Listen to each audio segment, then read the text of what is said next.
Baik, perkenalkan nama saya Muhammad Arafi dengan NIM G1S12309 dari kelas A. Jadi di sini saya akan menjelaskan rangkuman materi kimia medisinal. Yang pertama itu ada analisis in silico dalam pengembangan obat. Nah, analisis in silico merupakan metode berbasis komputer yang digunakan untuk membantu proses penemuan dan pengembangan obat. Metode ini dapat memperkirakan aktivitas biologis, sifat fisikokimia, keamanan, serta perilaku senyawa dalam tubuh sebelum dilakukan uji laboratorium.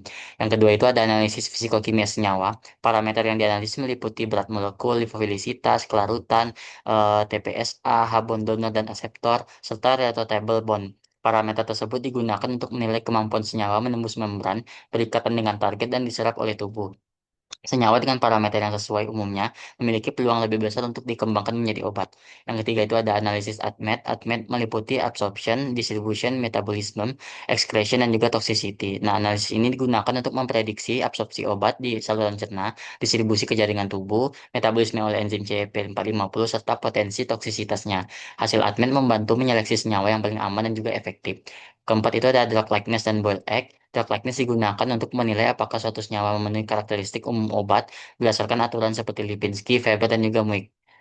Boyle Egg digunakan untuk memprediksi kemampuan senyawa diserap di usus dan menembus saluran darah otak. Nah, analisis ini sangat penting terutama untuk mengembangkan eh, obat oral dan obat yang bekerja pada sistem saraf pusat. Yang kelima ada prediksi toksisitas menggunakan Protox 3. Protox 3 digunakan untuk memprediksi berbagai parameter toksisitas seperti LD50, toksisitas organ, mutagenisitas, karsinogenisitas, dan juga sitotoksisitas. Contoh yang digunakan dalam materi adalah morfin yang menunjukkan bahwa efek toksisnya lebih banyak berasal dari aktivitas farmakologinya pada sistem saraf pusat terutama depresi respirasi.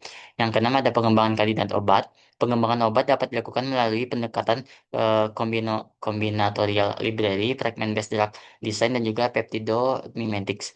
Pendekatan ini bertujuan memodifikasi struktur senyawa agar diperoleh aktivitas yang lebih baik, toksisitas lebih rendah, dan juga profil ADMET yang lebih optimal. Berbagai aplikasi seperti Swiss Similarity, Swiss Target Prediction, dan Swiss Paran digunakan untuk membantu proses optimasi tersebut.